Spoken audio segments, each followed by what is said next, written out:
ఫోన్లో కొంచెం signal issue ఉంది, కొద్దిసేపటి తర్వాత మళ్ళీ మాట్లాడదాం. అసలు ఒక్కసారి మీరు వైఫై చెక్ చేసుకోండి. ఎస్, రామారావు గారి దగ్గరికి వెళ్దాం. రామారావు గారు నమస్కారం అండి. ఏంటంటే జీతాలు అయితే ఇస్తున్నాం కదా, మీరు, విజయభాస్కర్ గారు, చందు గారు, లేకపోతే రామారావు గారు, మనందరి డబ్బులే, మనందరి ట్యాక్స్లే వాళ్ళకి జీతాలు ఇచ్చేది. ఎందుకు, దేనికి జీతాలు ఇస్తున్నాం? అసెంబ్లీకి హాజరు కావాలి, ఆ నియోజకవర్గాలకు సంబంధించిన సమస్యలపైన చర్చించాలనే కదా. ఏంటి గైర్ హాజరు అవ్వడము, ఏదో చిన్నపిల్లలాగా వెళ్ళి రిజిస్టర్లో సంతకాలు పెట్టడము, ఎలా చూడాలి? ఏం చెప్తారు?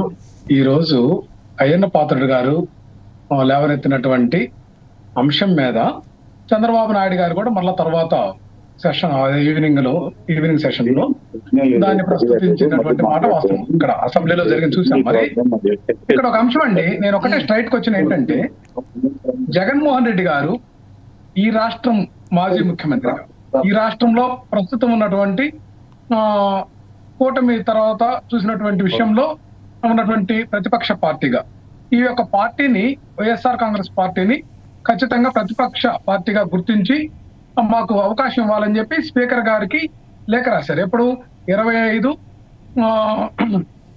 జూన్ 2024 రాశాడు. అంటే తర్వాత రోజున స్పీకర్ గారు దాని మీద రిసీవ్ చేసుకున్నట్టుగా కూడా మనము చూసాం. మరి ఒక లేఖ ఏదైతే బాధ్యతాయుతమైనటువంటి వ్యక్తి, ఒక లేఖ ఈ ఆంధ్రప్రదేశ్ రాష్ట్రంలో బాధ్యతాయుతమైనటువంటి వ్యక్తి స్పీకర్ గా ఉన్నటువంటి అయ్యన్న పాత్రుడు గారికి రాస్తే ఆ లేఖ గురించి మాత్రం మాట్లాడరు. ఎవరు? సభానాయకుడిగా ఉన్న చంద్రబాబు మాట్లాడరు, ఉప ముఖ్యమంత్రిగా ఉన్నటువంటి పవన్ కళ్యాణ్ మాట్లాడరు, అదే శాసనసభ స్పీకర్ గా ఉన్నటువంటి అయ్యన్న పాత్రుడు గారు కూడా అంశాన్ని ప్రస్తుతించరు. కానీ వీటన్నిటినీ కూడా ఏదైతే రాజ్యాంగపరమైనటువంటి అంశాలలో నిర్ణయం తీసుకోవాల్సినటువంటి, కనీసం ఒక సిటిజన్ గా కూడా చూసినా కూడా మనం ఇచ్చినటువంటి లేఖకి ప్రత్యుత్తరం రాయడం అనేది మన యొక్క ప్రజాస్వామ్యంలో చట్టబద్ధంగా ఉండేటటువంటి వ్యవహారం. ఇది సహజ న్యాయ సూత్రము. దీన్ని కూడా అధిగమించి ఈ రోజు కూటమి ప్రభుత్వం వ్యవహరిస్తున్నటువంటి తీరు, అట్లాగే శాసనసభ్యుల మీద చేసేటటువంటి వ్యాఖ్యలు, ఏదైతే సభానాయకుడిగా ఉన్నటువంటి చంద్రబాబు నాయుడు గారికి కానీ హక్కు లేదు. అట్లాగే జీతాల గురించి ప్రస్తుతించేటటువంటి విషయం, ఆయన మాట్లాడే దొంగలలాగా సంతకాలు పెట్టారని మాట్లాడేటువంటి హక్కు శాసనసభాపతికి కూడా లేదనేది సావరిటీ పవర్స్ ఎందుకున్నాయంటే ఆయన కొన్ని యాక్షన్ తీసుకోండి, అంతేగాని మాట్లాడే హక్కు లేదు, నిందించే హక్కు లేదు. ఇది ఫండమెంటల్ రైట్స్, ఏదైతే మనకు రాజ్యాంగంలో ఉన్నటువంటి ఫండమెంటల్ రైట్స్ ఆర్టికల్ 9 ని మనము బేస్ చేసుకుంటే దాన్ని వీళ్ళందరూ కూడా డివియేషన్ అవుతున్నటువంటి పరిస్థితి ఉంది. ఇక్కడ వ్యక్తి స్వేచ్ఛను హననం చేసేటటువంటి పరిస్థితి. ఇక్కడ వైఎస్ఆర్ కాంగ్రెస్ పార్టీ ఒక స్టాండ్ తీసుకుంది, మా లేఖకు సమాధానం చెప్పండి, అప్పుడు మేము అసెంబ్లీకి వస్తాం. లేఖకు సమాధానం చెప్పడానికి ఏమండి, వీళ్ళకి వచ్చినటువంటి బాధ్యత ఎంతసేపు అండి? 1 గంటలో వీళ్ళు నిర్ణయాన్ని ప్రకటించి లేఖ చేయొచ్చు. ఇన్ని నెలల పాటు కాలయాపన చేయటం, మనకు 6వ నెల నుంచి తీసుకుంటే ఇప్పటికి దాదాపు 9 నెలల కాలము అయింది. 9 నెలల కాలము ఒక లేఖకి సమాధానం చెప్పలేని ఈ యొక్క అసెంబ్లీ శాసనసభ అధిపతి కానీ, ఈ యొక్క దానికి మద్దతుగా ఉన్నటువంటి ఈ యొక్క కూటమి పార్టీలు కానీ సమాధానం చెప్పాలి. ఏదైతే వీళ్ళు చెప్పేటటువంటి వాదన ఏంటంటే, ఏదైతే 10% సీట్లు కూడా రానప్పుడు ప్రతిపక్ష హోదా ఇవ్వమనేటువంటిది, ఇది ఈ యొక్క రాజ్యాంగంలో చట్టంలో ఎక్కడున్నాయా అంటే అది కేంద్ర ప్రభుత్వ పరిధిలో పార్లమెంట్ వర్తించుద్ది, అసెంబ్లీలో ఆ పరిస్థితి లేదు. గతంలో మనము ఉమ్మడి ఆంధ్రప్రదేశ్ లో చూసాం. ఏదైతే సభానాయకుడిగా అని చెప్పి ఆ రోజు P Janardhan Reddy Congress party legislature party నాయకుడు ఉన్నటువంటి ఆయన్ని సభానాయకుడు, ప్రతిపక్ష నాయకుడిగా అంగీకరిస్తూ చేసినటువంటి లేఖలు కూడా మనం అందరం కూడా వెనక్కి వెళ్తే వచ్చినాయి. ఇవన్నీ కూడా ఈ పరిస్థితుల్లో ఖచ్చితంగా, అట్లాగే ఢిల్లీలో కూడా ఏదైతే బీజేపీ చాలా తక్కువ స్థానాలు ఉన్నప్పటికీ కూడా అక్కడ కూడా బీజేపీకి ప్రతిపక్ష హోదా ఇచ్చినటువంటి పరిస్థితి ఉంది గతంలో, ఆమ్ ఆద్మీ పార్టీ మొట్టమొదటి అధికారంలోకి వచ్చినటువంటి సమయం. ఇవన్నీ పేరు చేసుకుంటే చట్టంలో ఉన్నటువంటి దాన్ని అంగీకరించకుండా వీళ్ళు కావాలని చెప్పి అవమానపరచాలని చెప్పి వైఎస్ఆర్ కాంగ్రెస్ పార్టీ మీద బురద జల్లుతూ, ఏదైతే వీళ్ళు సూపర్ 6 పథకాలు కానీ ఇవన్నీ అమలు చేయలేక అసెంబ్లీలో కూడా గవర్నర్ గారి చేత పచ్చబద్దాలు మాట్లాడించారు కదండి. వీటన్నిటిని కూడా డీవియేషన్ అవుతూ ఏదో ఒకటి తమాషాగా సెటైరికల్ గా వీళ్ళు సభను నడుపుకుంటూ వాళ్ళలో వాళ్ళే ప్రశ్నలు వేసుకుంటూ వాళ్ళలో వాళ్ళే నవ్వుకుంటూ వాళ్ళే ఇదంతా కూడా ఒక ప్రజాస్వామ్యబద్ధంగా, లేకపోతే ఏదైతే ప్రజల కోసం ఎన్నుకోబడినటువంటి ప్రజల కోసం చేసినటువంటి విధానంగా ఎక్కడా కూడా కనిపించట్లా. అసలు ఎన్నికల అంశంలో మీరు ఒక రకమైనటువంటి రాజ్యాంగబద్ధంగా కూడా కాకుండా వ్యవహరించినటువంటి పరిస్థితి చూస్తే, అక్కడి నుంచి ఈ రోజు అసెంబ్లీలో కూడా మీరు మాట్లాడే తీరు, మీరు మాట్లాడే విధానం, మీకు ఏదైనా సరే ఆ యొక్క అసెంబ్లీ సభ్యులు ఏదైతే తప్పుగా చేశారనో, లేకపోతే వైసీపీ యొక్క సభ్యులు హాజరు కాలేదనేటువంటి అంశం మీద ఏదైనా మీకు ఉంటే దాని మీద చర్య తీసుకోండి. ఎవరు కాదన్నారు? మీకు దమ్ము ధైర్యం లేకుండా ఈ రోజు అసెంబ్లీలో బ్లేమ్ చేయడం అనేది మాత్రం ఇది తీవ్రంగా ఖండిస్తున్నామండి. ఇది శాసనసభాపతి స్థానంలో ఉన్నటువంటి స్పీకర్ గారికి తగినటువంటి వ్యవహారం. ఇది అన్లాఫుల్ అన్నమాట, చట్ట వ్యతిరేకమైనటువంటి చర్యలు.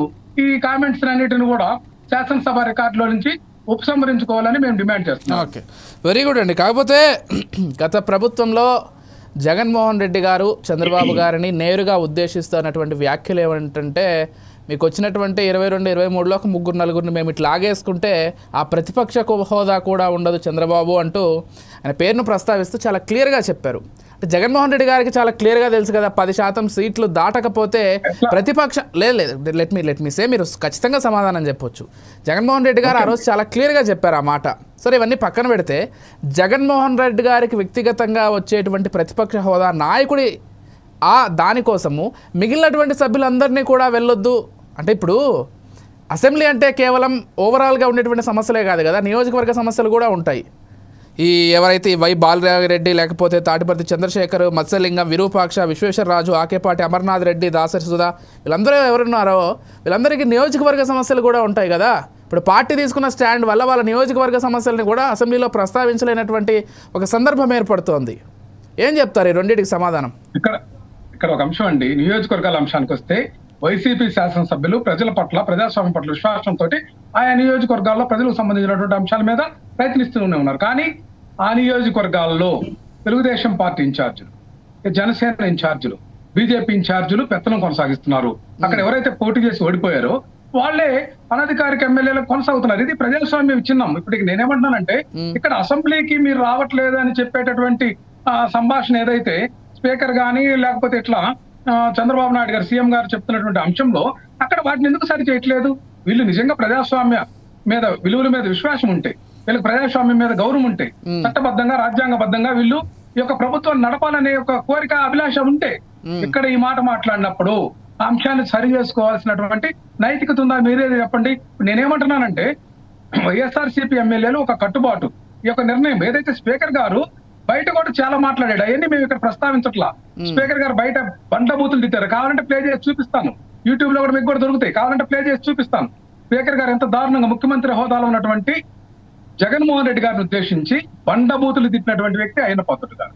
తర్వాత ఎన్నికల రిజల్ట్స్ కు ముందు స్పీకరే కాదు కదా ఆయన, స్పీకర్ గా పరిగణించాల్సిన అవసరం లేదులేండి. వీటన్నిటిని మేము ప్రస్తావించట్లేదండి. దయచేసి నేనేమంటున్నానంటే, మీరు నియోజకవర్గాల్లో ఒక విధంగా ఏదైతే దమనకాండ చేశారు, ఇప్పుడు కూడా చేస్తూనే ఉన్నారు. మీరు చేస్తున్నటువంటి అంశం ఏంటంటే, వైఎస్ఆర్ కాంగ్రెస్ పార్టీ కార్యకర్తలు సానుభూతి పనులు సోషల్ మీడియాలో ఏదో చేశారని చెప్పి అరెస్ట్ చేస్తున్నారు. 10 చోట్ల 20 చోట్ల ఎప్పుడెప్పుడు నేను రామారావు గారిని అదే అడుగుతున్నా. ఇప్పుడు 10 మంది అంటే తక్కువ కాదు. ఈ 10 మంది అసెంబ్లీకి ఒకసారి జగన్మోహన్ రెడ్డి గారిని పక్కన పెడదాం, ఆయన వ్యక్తిగతంగా హోదా ఇవ్వలేదని ఆయనకుంది. ఈ 10 మంది వచ్చి నియోజకవర్గాల్లో మా నియోజకవర్గాల్లో ఈ విధంగా అటు జనసేన వాళ్ళు, టీడీపీ వాళ్ళు దమనకాండ చేస్తున్నారు, స్పీకర్ గారు మీరు పట్టించుకోవాలి, ముఖ్యమంత్రి గారు మీరు పట్టించుకోవాలని వచ్చి వాళ్ళంతా మూకుమ్మడిగా ప్రొటెస్ట్ ఒకటి చేయొచ్చు కదా అసెంబ్లీలో. ఖచ్చితంగా అండి. ఇప్పుడు ఇక్కడ టెక్నికల్ అంశం ఒకటి ఉంది.